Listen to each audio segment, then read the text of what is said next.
And the Oscar goes to. And the winner is. And the Oscar for the Best Picture of 1993 goes to. And the Oscar goes to. And the Oscar for the Best Picture of 1992 goes to. And the Oscar goes to. And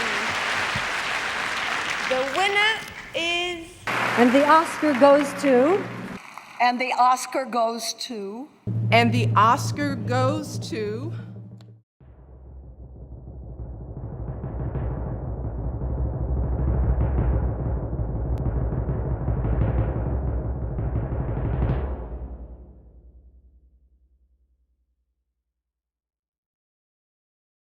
Let's jump in. We're going to go in chronological order. So Wings is down here. Wings is a surprisingly good movie. It's the first Best Picture winner, also the only silent film to win Best Picture, directed by William Wellman. Clara Bow is probably the most famous person from the movie.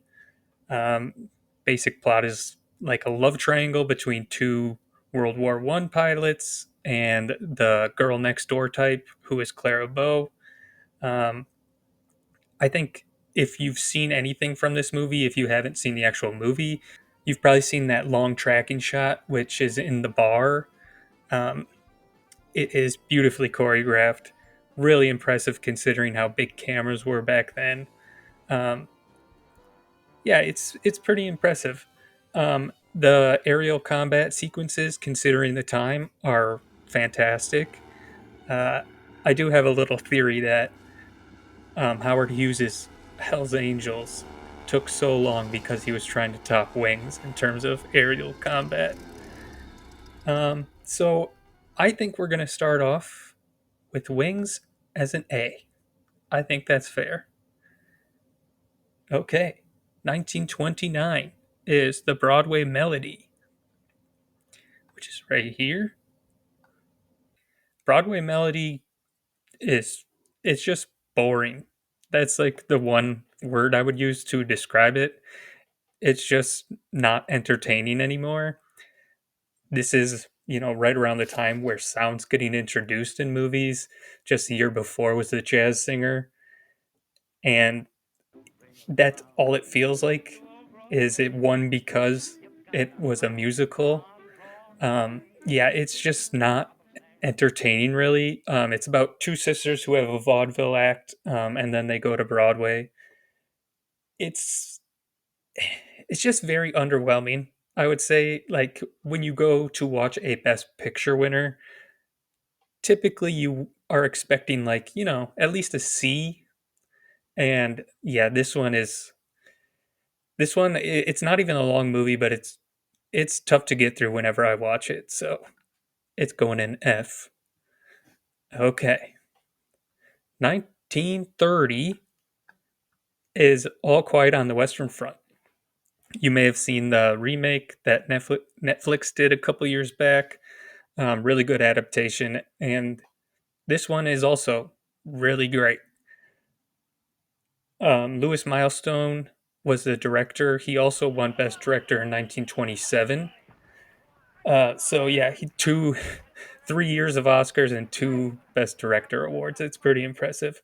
If you don't know, it's just it follows a group of young German people who volunteer for World War One, and they slowly get disillusioned in terms of their expectations of the war. I would say it's just as good as the recent adaptation. So I think this one, I'm torn between A and B. I think I'll go B, and then we'll see how things shake out in the end. Okay, next we have Cimarron. This, again, is one that is not long, but it feels like it's very long. It is just one of the Best Picture winners that has aged the worst. It is just outdated in a lot of ways. It's comes across as very racist at times, and it doesn't connect with us. on any personal level nowadays because things are so different. This is a period piece taking place in the 1870s, I want to say. Um, I'll cut in a scene of it right now of the racism I'm talking about. Rock a watermelon there, Isaiah. Yes, sir. I'm so glad I came looking home.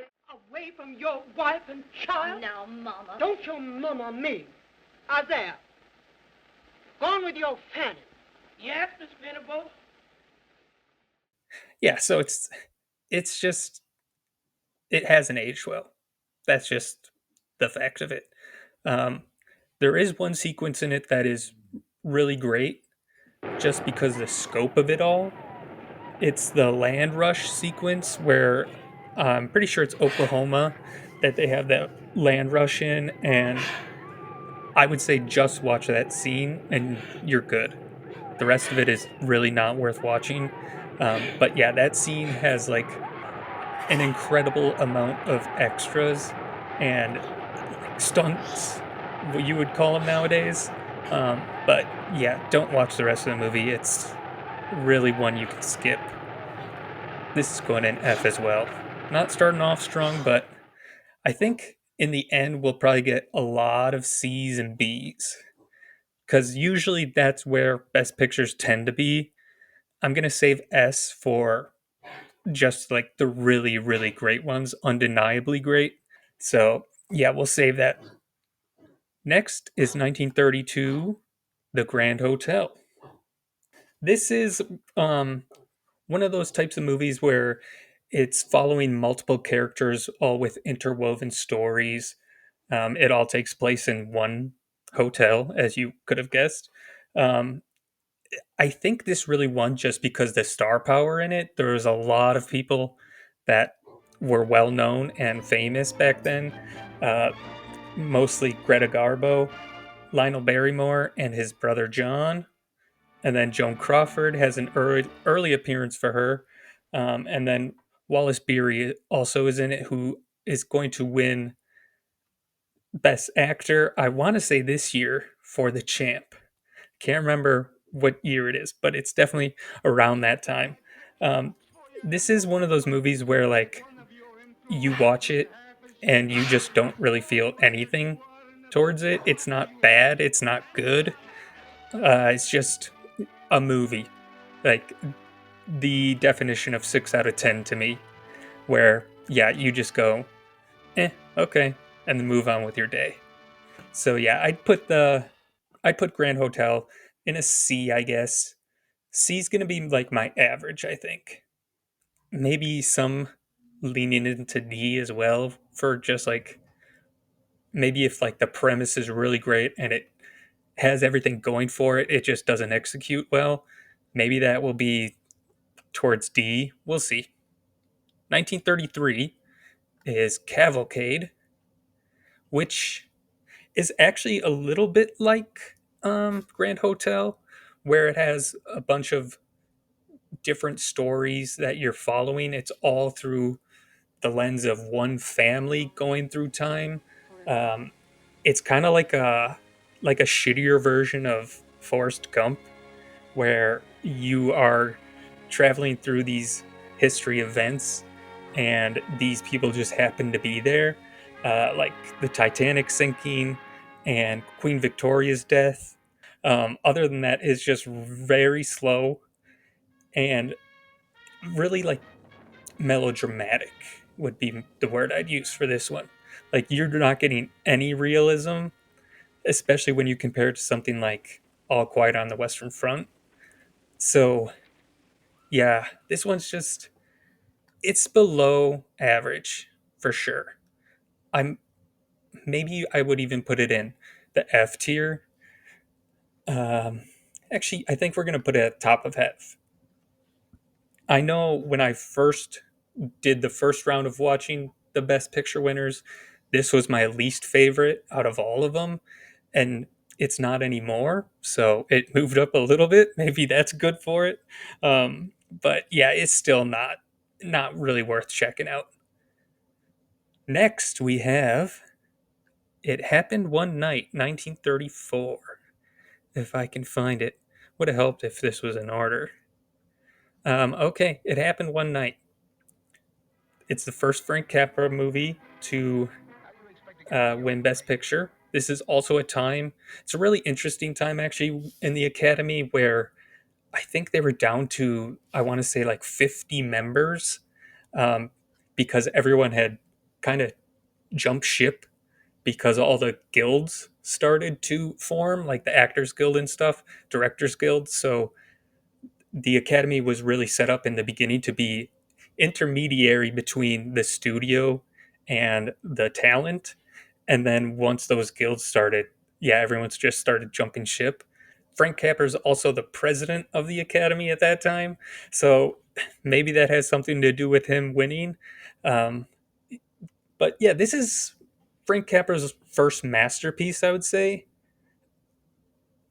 I think every rom com after this, even up to today, kind of owes its allegiance to this movie. It really like perfected the haters to lovers trope. Yeah, I can't think of a better earlier example of a rom com than this. So, oh, and it also won the Big Five, meaning Best Picture, Best Director, Best Actor, Actress, and then a screenplay award. At this time, there was only a screenplay award. It wasn't split between original and adapted. It was just one award. But this is going in A, top of A. It's a really great movie if you haven't seen it. Mutiny on the Bounty. If you haven't seen it, it's the story of the HMS Bounty, which is a naval ship in the British fleet. It's very lavish, sweeping. It's kind of, I would call it the first epic to win Best Picture. I mean, in terms of epic compared to nowadays, you don't see it as that, but I shouldn't say that. I was about to say it's a great movie. It is not a great movie. It's a good movie, but there's definitely parts that drag. If you've seen Master and Commander with Russell Crowe, it's kind of like that, but it's slower, I would even say. And that's saying something because Master and Commander is very slow. But it is kind of fun at times. You get Clark Gable again winning Best Picture here. And then the other person is Charles Lawton, who's fantastic in the movie. It's not bad. I think I'll go top of C, like C plus, because I wouldn't say I'd say it's a little bit above average, maybe like a 6.5 out of 10, but it still isn't, it doesn't wow you like a lot of these ones do up here. Okay, Great Ziegfeld. That's 1936. This is a running joke between me and my brother. I always try to get him to watch this movie because I know he would hate it. It is 3 hours long, so prepare if you're going to watch it. And it is all spectacle. It's all about Ziegfeld and the Ziegfeld Follies and all that, like very elaborate productions that he had on stage. In terms of the actual technical production of it, it's really impressive. Like the costumes and the sets and the choreography, that's all good, but it's just so long. It's boring to someone who can, look at any kind of thing online.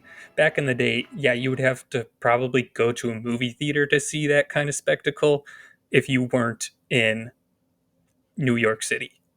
So, yeah, this one is another one that it's kind of like Cavalcade, where it's just kind of slow and boring. But Great Ziegfeld's a good hour longer. So this is going in F. I think this is probably my least favorite, just because I think these movies are actually worse than it, but they have the benefit of the doubt because some of them are like 90 minutes, whereas this one, yeah, you really have to cut part of your day to watch it. Yeah, I'm gonna go bottom of F. So far, not a great run of movies. 1937 is The Life of Emile Zola. So it just follows the life of the famous writer. It's kind of a rags to riches story, and then it turns into courtroom drama, kind of. Not what we would say is courtroom drama now, but back then probably you would.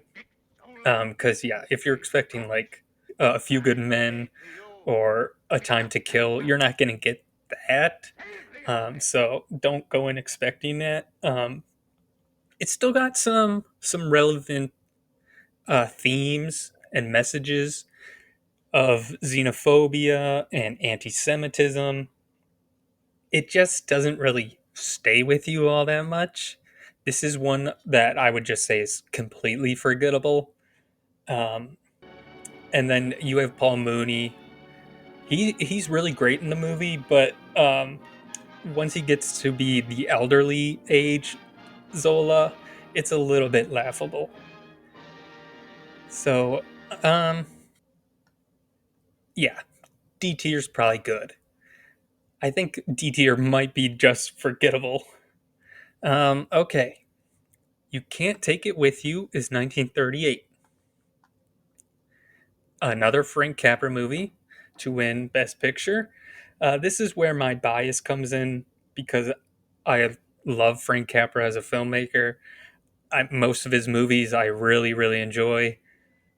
It's very sentimental, and it's all about loving who you are and loving the misfits and the weirdos of society.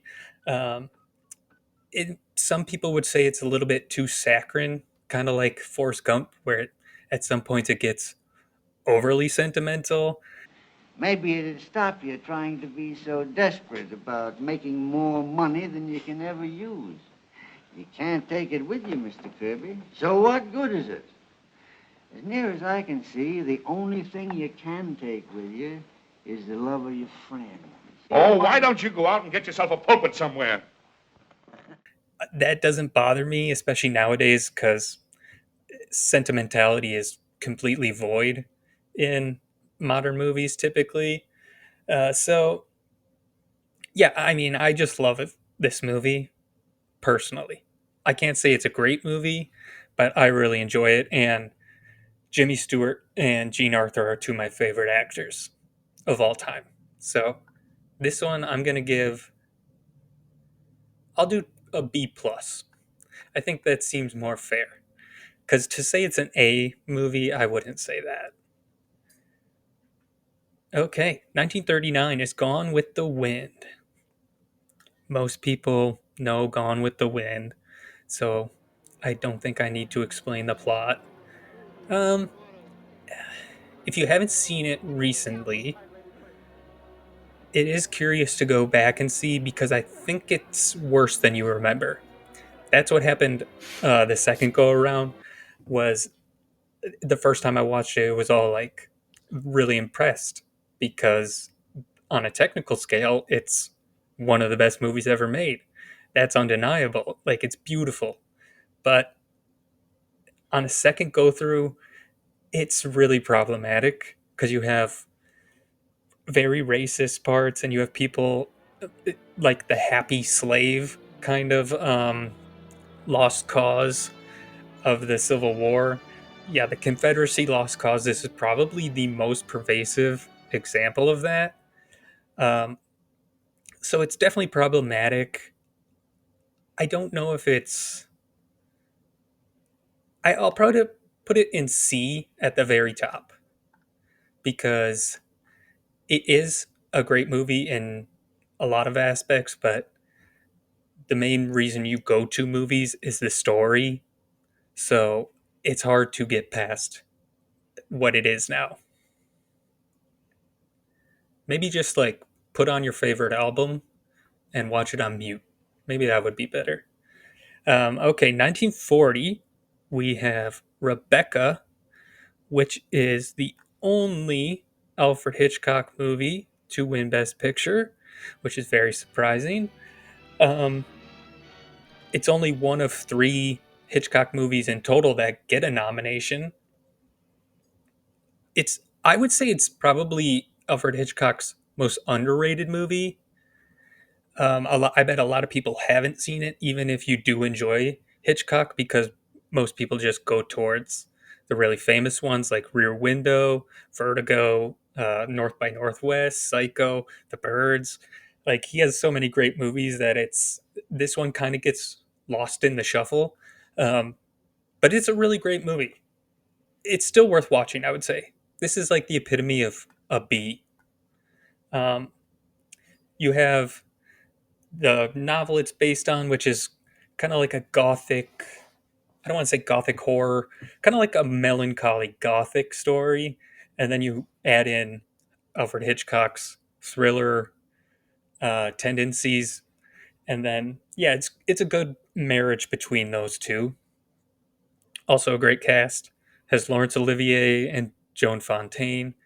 And then the housekeeper is played by Judith Anderson. That's her name. She's fantastic in the movie. She steals the movie to me. She is, without a doubt, the best actor in the movie, which is saying something. Okay, so we are moving on to one of the most famous Best Picture wins, but not because the movie. How Green Was My Valley is 1941. This is famously the movie that won Best Picture over Citizen Kane. I mean, it's pretty easy to say why Citizen Kane lost, just because Orson Welles did everything he could pretty much to alienate himself from Hollywood, which I'm not blaming him for that. He has a lot of reasons for that, valid reasons. But yeah, I don't think the body of the Academy probably viewed him positively. He still got a nomination, but I mean, when you look at Citizen Kane and the level of filmmaking and, you know, the scope of that movie, which is kind of an epic movie, yeah, that seems like Best Picture material, and it is. But I think it probably was Orson Welles being a little bit unlikable at the time.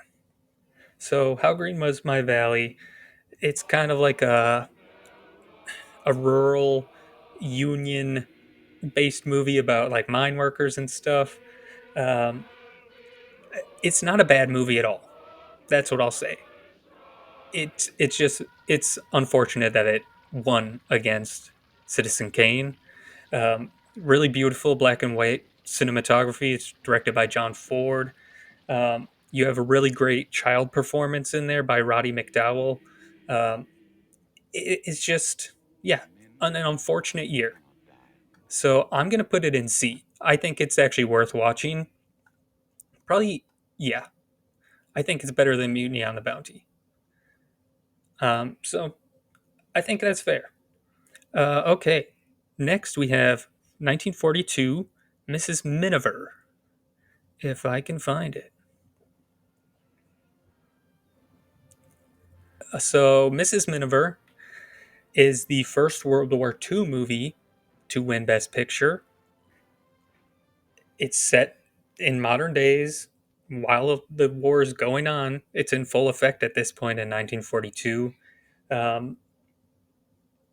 It's the first movie that I would say could be considered propaganda, but I think that's a good thing considering it's from the British side. It's all about the resilience of the common folk and the war at home and how everyone deals with the war no matter who you are, even if you're not fighting directly. Greer Garson wins Best Actress for this movie, and then Teresa Wright also wins Best Supporting Actress. So it's a pretty good movie. It's like top of C material. It's an unconventional war movie, that's for sure, because you never actually see much of the war. The most you see is the bombing of written. Joseph Goebbels also criticized this movie, even though it never actually badmouths Germany at all. But yeah, its intentions are very clear. So Joseph Goebbels criticized it, and that's a point in the positive. 1943, Casablanca. This is going to be an S. Everyone knows Casablanca. So many quotable lines, famous lines for a reason.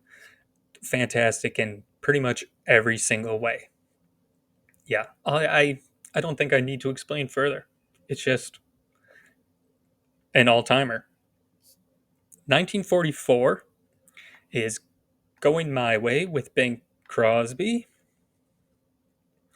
Going My Way, it's another one where it's just like 6 out of 10, right down the line. That will only record for so long. Okay, 1944 is Going My Way, starring Bing Crosby. It's about a younger priest played by Bing Crosby who goes to a parish and he clashes with the elder priest, who's Barry Fitzgerald, who's fantastic in the movie. It's, I would say, like a feel-good movie, but considering I'm not religious at all or not Christian, it just doesn't affect me in ways that it probably would have for most people back then. It's fine. Like, this is really a 6 out of 10, right down the line. I'm going to go bottom of the C tier. Barry Fitzgerald for this movie actually was nominated for Best Actor and Best Supporting Actor for the same exact role. It's really strange. That was before the Academy implemented the rules that they have now. Yeah, it's just mostly forgettable, really. It's not bad. It's just very forgettable. Okay, 1945 is The Lost Weekend. Bring that up here. The Lost Weekend. It's written and directed by Billy Wilder, which that's a positive. It comes across as a little bit of a PSA style movie where it's really telling you a message that is really on the nose. It's 1945. The war has just ended, so I'm sure alcoholism was a huge problem. And that's what this whole movie's about, is the lengths that the main character, played by Ray Milland, the lengths he'll go to get a drink and to try to deceive everyone around him because he's ashamed of it. It's a really great performance, and it's really elevated by that performance and Billy Wilder's writing that it doesn't just feel like a PSA. Because otherwise, yeah, you could probably accomplish the same exact thing in a 3-minute little clip. But yeah, it's worth watching for the performance and for Billy Wilder. It's not a great Billy Wilder movie, I wouldn't say. Definitely not as close to his top like Some Like It Hot or The Apartment, which we'll talk about later. This is another C tier. Great performance. So I'll put it right in the middle. But yeah, it's another one where if you're really not interested in it, then just don't watch it. It's really middle of the road. 1946, we have The Best Years of Our Lives. Best Years of Our Lives is all about 3 World War II soldiers who are returning home and how they have to readjust to civilian life. This is, again, where my bias is going to come in. I love this movie so much. It is a little bit long. It's 3 hours and some change. So go in expecting that. But the movie's just full of great performances. The cast is really great. It's Frederick March who wins Best Actor, and then Dana Andrews, and then Myrna Loy is in it. Who else? Virginia Mayo, and then Teresa Wright. is also in it. But the main person to shout out in this movie is Harold Russell. He is a real World War II veteran who had an unfortunate accident and then lost his hands. So he's a real amputee, and he's not an actor at all. He was just a soldier. It's amazing considering he had never acted before, the performance they get out of him.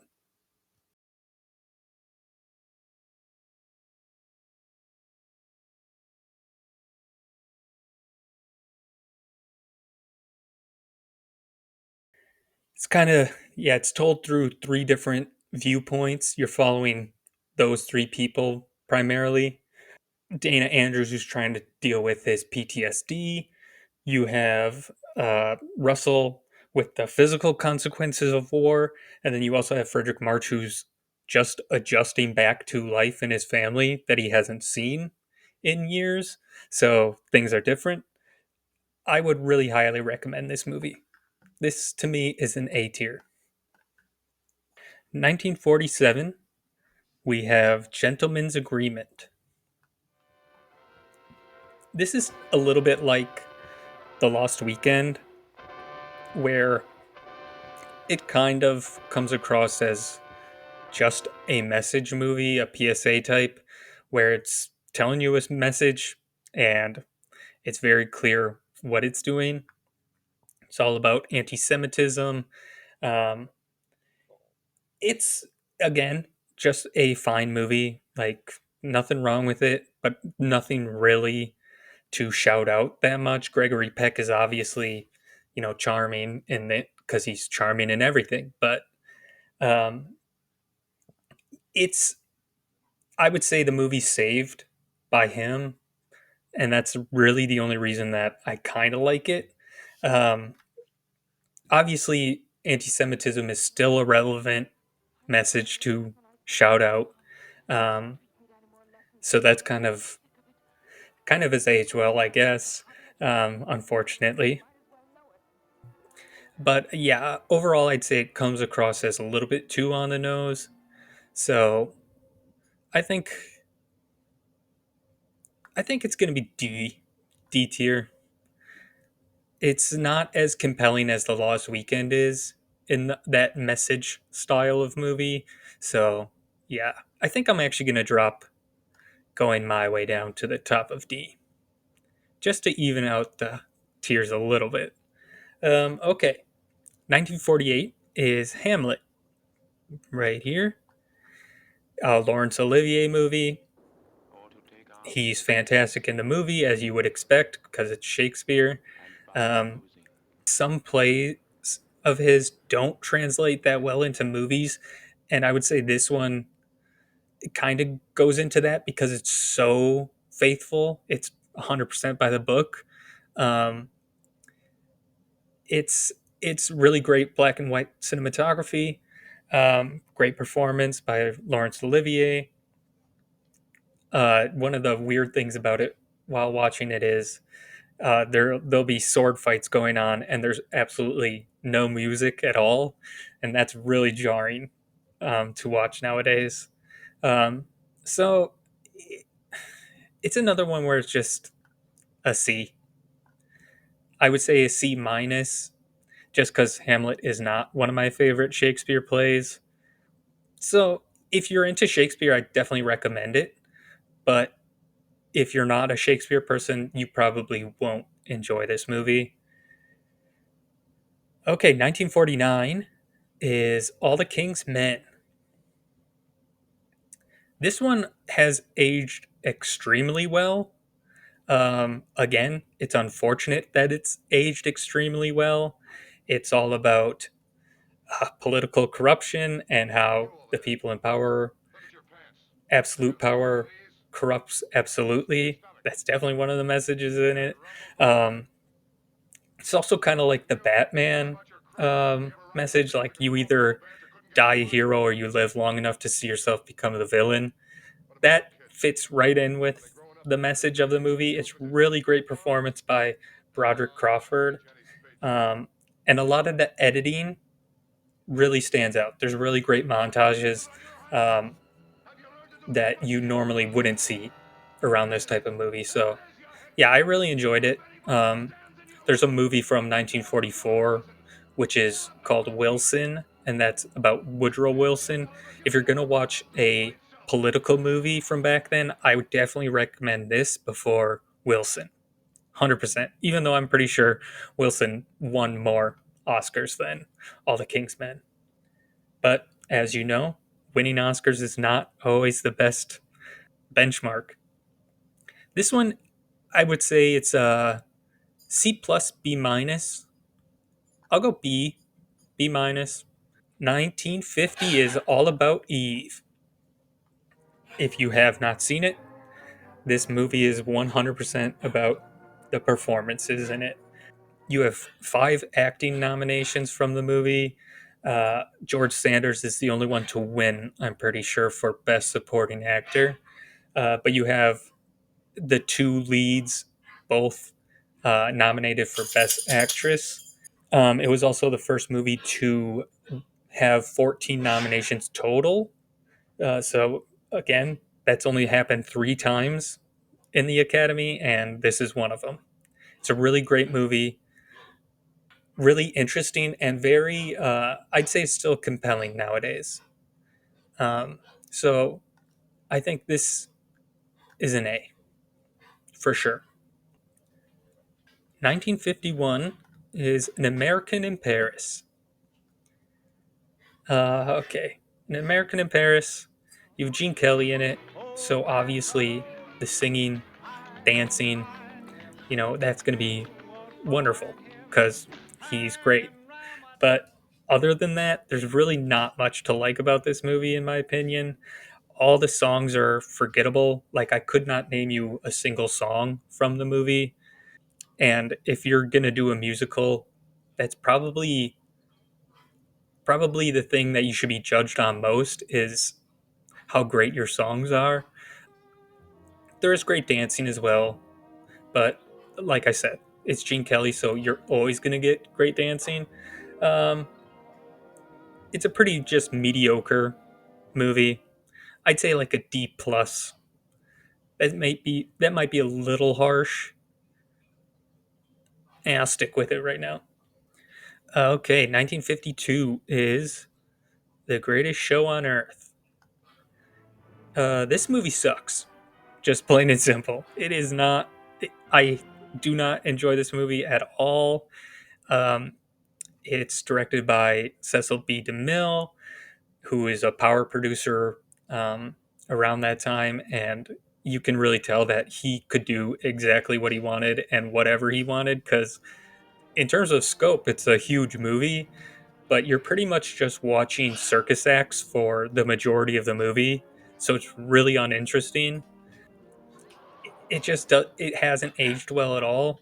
If you've seen a scene from this movie, it's probably the train crash sequence. That's what inspired Steven Spielberg to become a filmmaker. They show that in The Fabelmans. So yeah, I would just watch that scene, and then you don't have to watch the rest. So this is an F. Big time. I'll put it there. Yeah, and it has a lot of great actors in it. Charlton Heston in it, and it has Jimmy Stewart, who I just said I love. But even they're not good enough to bring this movie up. 1953 is From Here to Eternity. This is another World War II movie. Definitely unconventional World War II, because you really are just following love stories pretty much the entire time until the very end, where it becomes the attack on Pearl Harbor. It's wonderful cast. Montgomery Clift, Burt Lancaster, Frank Sinatra, who wins Best Supporting Actor for it, Deborah Kerr, Donna Reed, who also wins Best Supporting Actress. She's one of my favorites. And then there's little bit parts that are played by Ernest Borgnine and Jack Warden. It has definitely one of the most famous movie kisses. Yeah, it was nominated for 13 awards and it won 8. If you're into drama romances, you'll probably like it. I enjoy it. So I'm going to put it as a B+. This is definitely one that I would recommend. I don't think it's aged poorly. Okay, 1954 is On the Waterfront.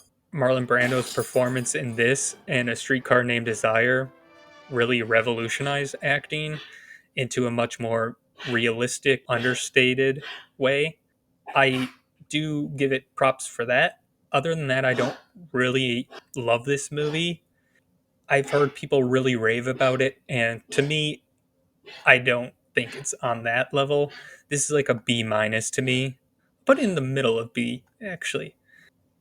It's got one of the most famous movie monologues. If you're gonna watch it, it's because Marlon Brando's performance. 1955 is Marty. I'm just gonna put in D right away.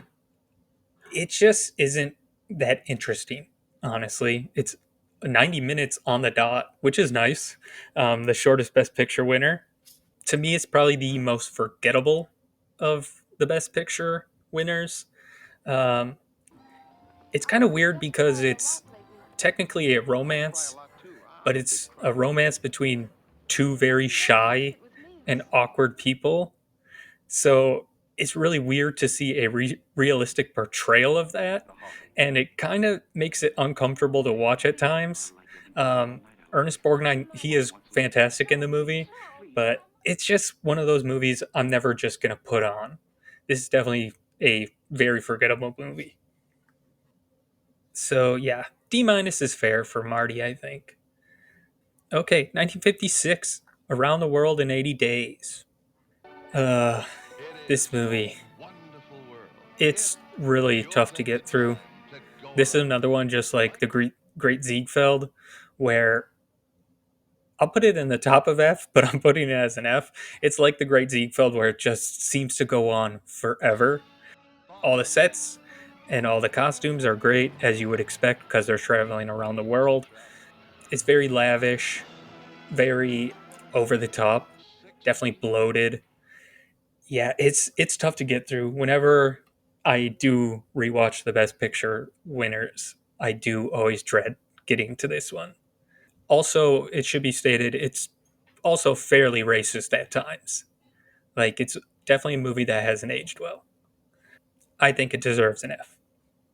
Also, just quick note, this is also the only Best Picture winner that is not on Blu-ray. That's saying something about this movie. I'm waiting on Warner Brothers to release a Blu-ray so my collection can be complete, but I'm waiting till then. Okay, 57 is The Bridge on the River Kwai. There it is. Bridge on the River Kwai. Okay. Again, a very unconventional World War II movie. It's not just the war portrayed as war is, with large battles, a lot of deaths and stuff. You don't really get that with this movie. You're following really three different storylines. You're following Alec Guinness's protagonist as a British officer and his struggles to try to follow the code to a T. And then you have the Japanese prisoner of war commandant, Sesu Hayakawa, I think it is. He's fantastic in the movie, who just, he just doesn't care about the rules, so he'll do whatever he has to make them work. You're seeing the antagonist point of view a lot, so it is interesting because they give him a lot of depth. It's really great to see that. You don't get that with World War II movies usually. The only other one that I can think of that around that time that does give an understandable point of view for the quote-unquote villains is Tora Tora Tora, and I think that's 1970. Also a great cast, like most movies back then, where you have real movie stars and team them up and it'll probably turn out well. So this is an A. If you haven't seen it, you should watch it.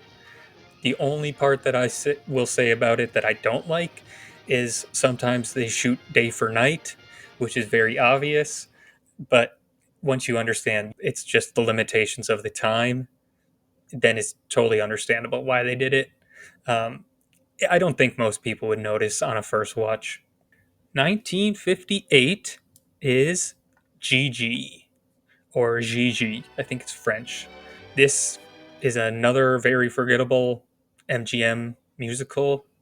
Pretty problematic nowadays, definitely, because you have a younger, underage woman falling in love with someone who's definitely not around her age. It is another musical where I would say I can't tell you a single song from it, which, yeah, like I said, I think if you're a musical, that's probably the thing that you should be judged on the most. Only things I'll say in the positive is it has very beautiful, like vibrant, very colorful cinematography, which is shot on the successor to Technicolor. So if you're just going to watch it for visuals, then I would recommend it. But other than that, it's not worth watching. This is going to be, I think top of D is going to be where I put all the very forgettable musicals. Okay, 59 is Ben-Hur. Ben-Hur, I think most people know that movie. Very famous action sequence with the chariot race. That and the naval battle are top notch. They still stand up as action sequences. The only thing that's weird about the chariot race is that there's no music during it, which is, it can throw you off a little bit if you notice it, but I think it's engaging enough that most people don't notice that. Also, really great dummy work in the chariot race where you have people like getting run over by the chariot and the horses, and like some of those shots look really real. It's pretty impressive.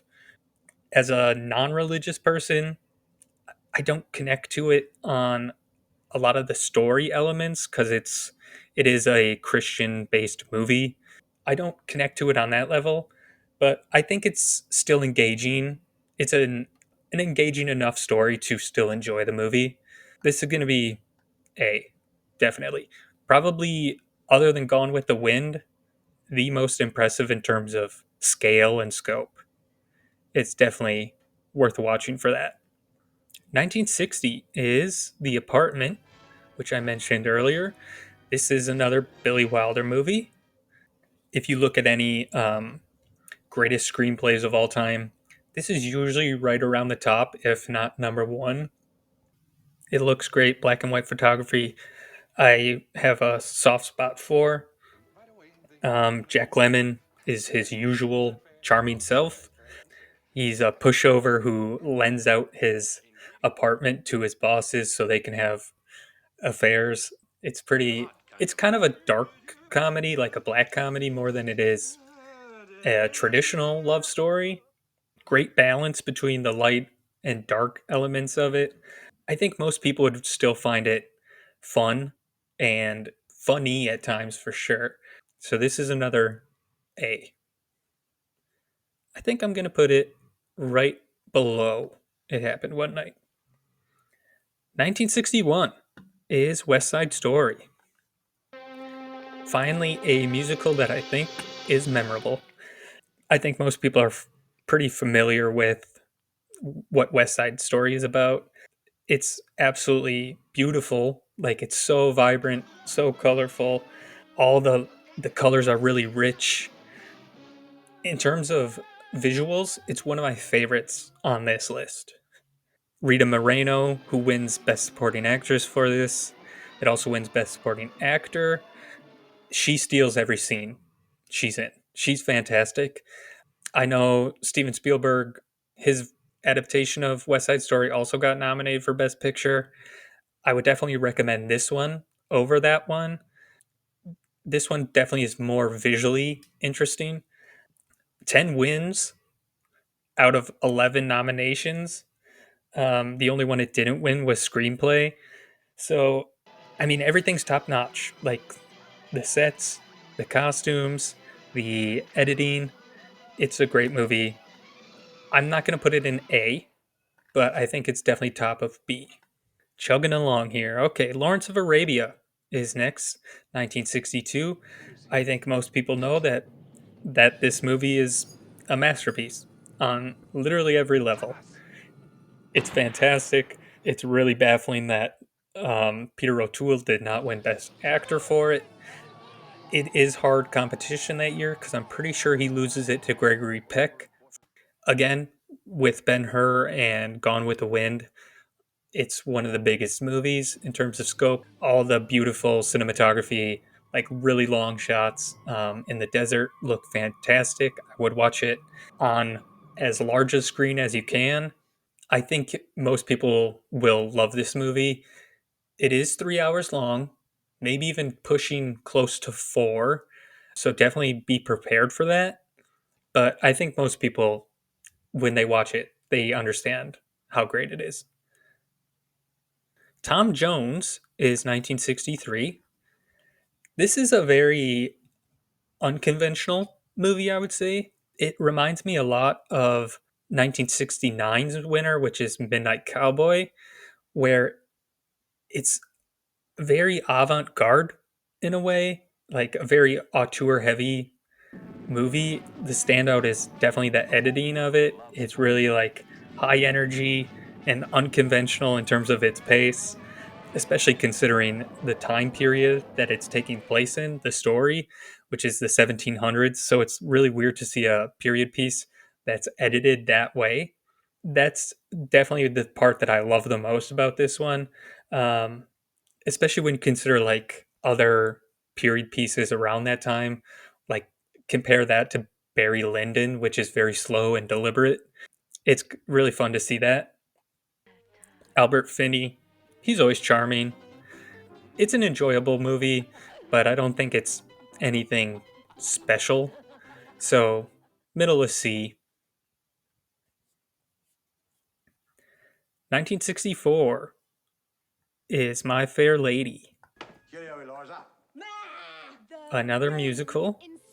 I'm pretty sure most people know My Fair Lady story. It's an adaptation of Pygmalion, I think is how you say it. I'm not 100% sure, but it's, a professor tries to teach a lowly lady to become refined, I guess is the best way to say it. You have Rex Harrison, who's reprising his role from the stage play. And then you have Audrey Hepburn, who she's fantastic in almost everything. This is the one performance of hers that I really don't love.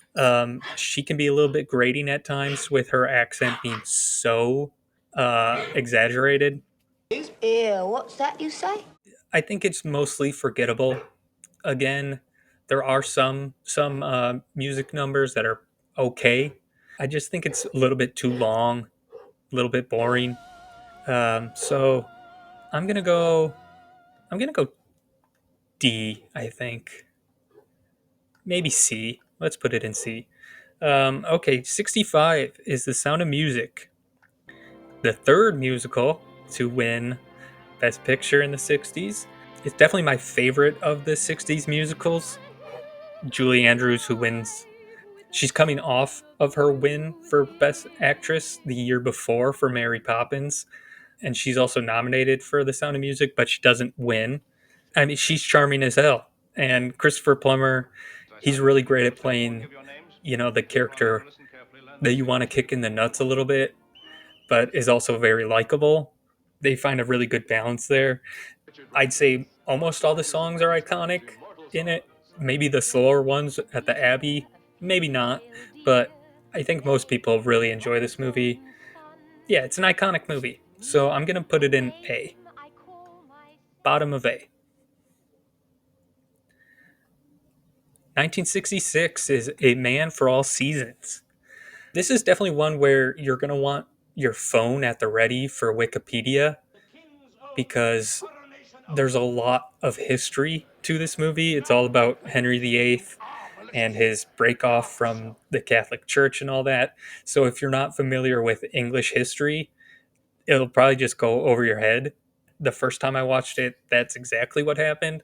I just thought it was really boring because I did not understand any of it. Do a little bit of research before watching it if you're going to.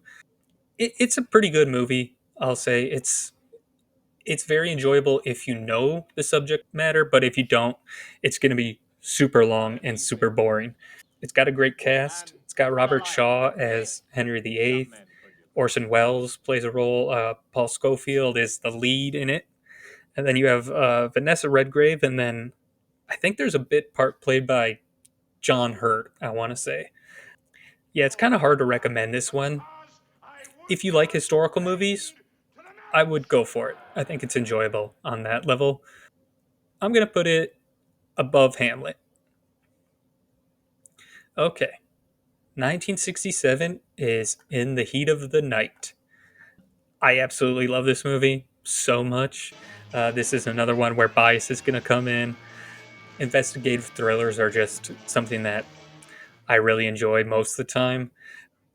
If you don't know, it's about a black detective played by Sidney Poitier, who is from Philly, the North, and then he gets dragged into this murder investigation in very, prejudiced, racist South, but he has to help the police chief there, played by Rod Steiger, who wins Best Actor this year for it. You have one of my favorite movie lines when he confronts the racist plantation owner, where he slaps him. It's really great. It's iconic. It's pretty gritty and pretty real, I would say. Like, there's definitely no studio gloss to the movie, which I really enjoy. And Rod Steiger's performance in it is just a lot more complex and a lot more nuanced than you typically get in a quote-unquote racist police chief role, where you can kind of tell there's a good person under all that. So yeah, this is definitely A. I'm gonna go top of A. 1968, we have the fourth and last musical to win. Oliver is, I think most people know the story of Oliver. There's some bright spots to this movie. You have really great production design. In terms of the scale, there's a lot of really great sets. They're huge and have so many extras, so that's fun to see. Oliver Reed, his performance in it is really great, but it's mostly forgettable. I'd say definitely it's in this range of very forgettable musicals. If you're into musicals, maybe give it a watch, but if you're not into musicals, you definitely won't like it. 1969 is Midnight Cowboy. Where are you, Midnight Cowboy? There you are. This is definitely one that I view as kind of a transition movie. You definitely are gonna see, a change moving forward, where the studio system, this is right when it's kind of collapsed a little bit with the European wave of filmmakers and like the movie brats. They come on the scene a little bit later, but this is definitely one where you can see that the studio gloss is completely gone. Oliver, there's still a lot of it, and then Midnight Cowboy, there's pretty much none. Feels very, very avant-garde in a way. You have Dustin Hoffman and Jon Voight, who both give really great performances. The editing is like borderline experimental at times. You can tell the influence from all the European filmmakers. Yeah, it's nothing special to me. I know a lot of people that really like this movie, but to me, for one, Jon Voight is just not an interesting actor to me. But Dustin Hoffman definitely elevates it. So I'd say I'm going to put it in C. Maybe like there. 1970 is Patton. It follows the story of General Patton in World War II. The opening scene is iconic with him up against that huge American flag, and he's given the speech. Some of the battle sequences in it are really impressive. There's one battle sequence with tanks in the desert. I think the biggest knock against it, it showcases the part of World War II that most people just don't find that interesting, which is the African campaign. Most people tend to either like, the Western Front or the Eastern Front with Stalingrad. Unfortunately, that kind of goes against it because I do enjoy the other parts of the war to be displayed a little bit more. One of the really nice things about this movie is with George C. Scott's performance, there's no whitewashing of the character where, they sanitize his character to be, this flawless person. They definitely don't do that. He is very flawed. They show a lot of times when he's just plain wrong, where he like slaps people who are suffering from PTSD and shell shock and stuff. So they show him as a real person, a flawed man. So yeah, I think this is a good movie. I think I'm going to go B. 1971 is The French Connection. Where are you, French Connection? There you are. This is one of the movies that I think really helped define what the decade to come is going to be. Really gritty, realistic, very morally ambiguous. It's borderline nihilistic at times.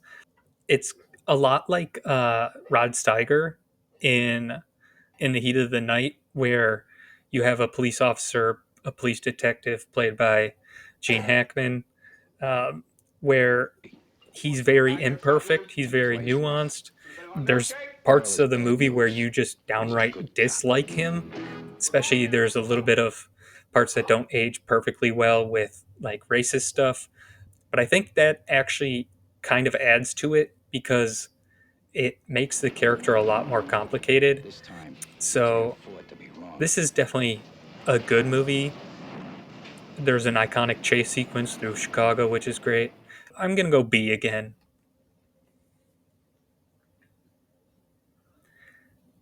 (1972) is The Godfather. I'm not going to waste time. It's an S. 1973 is The Sting. This is another one of my favorites. I really love this movie. I'm going to put it in A right away. I think everyone should watch it. It is so enjoyable.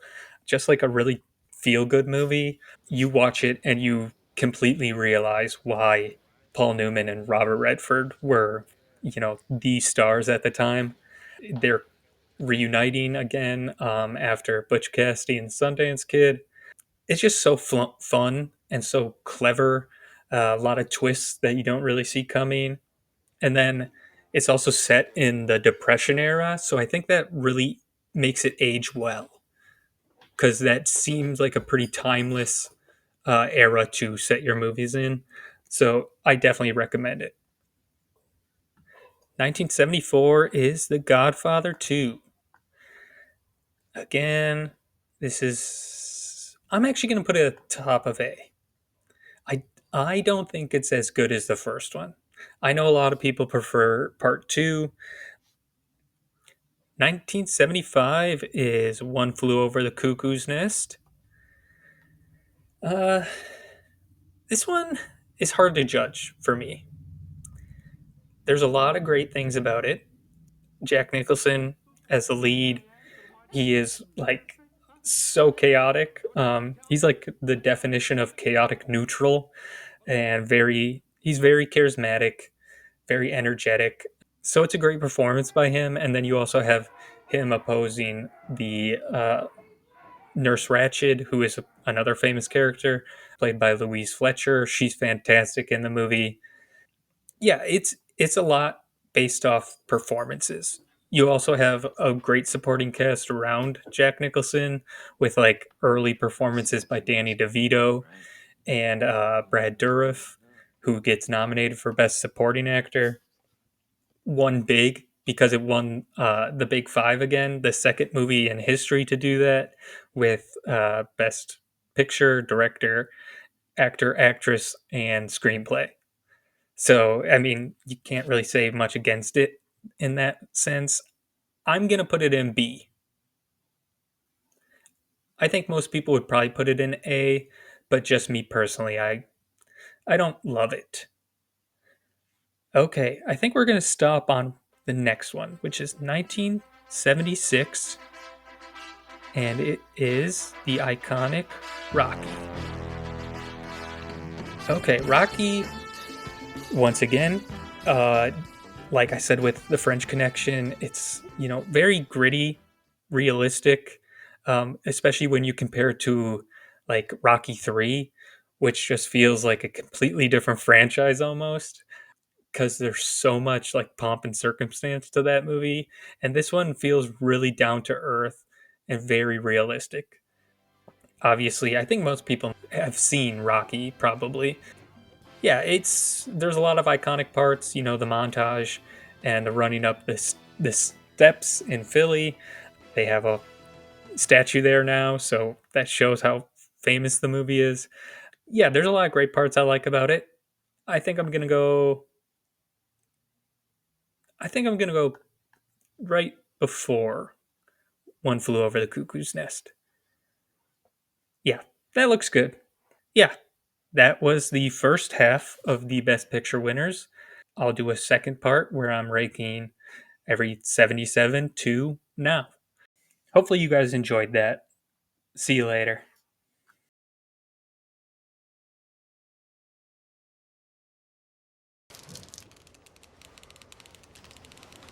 What's the most you ever lost on a coin toss? Call it.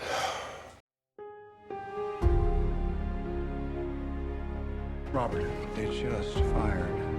It's starting.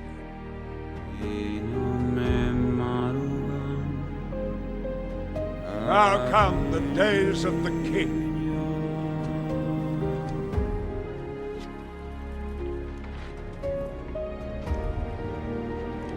My name is Maximus Decimus Meridius, commander of the armies of the North, general of the Felix Legions, loyal servant to the true emperor, Marcus Aurelius.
And music. Finished as no music is ever finished.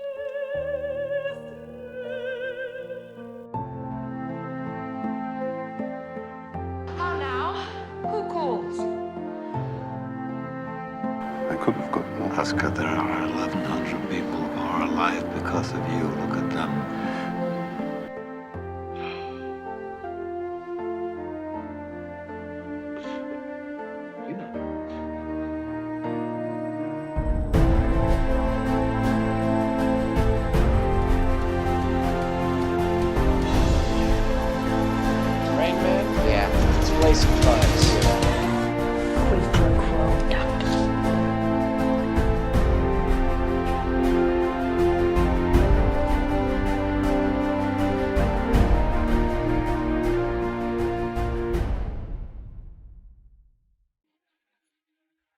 尽管离家让我心碎，我想告诉你，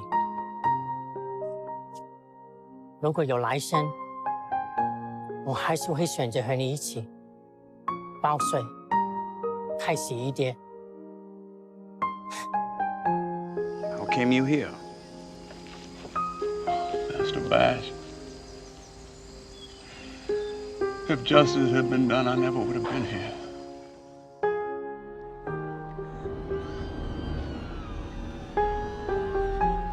God Almighty.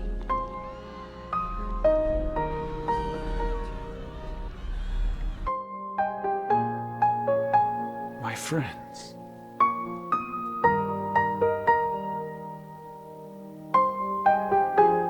You bow to no one.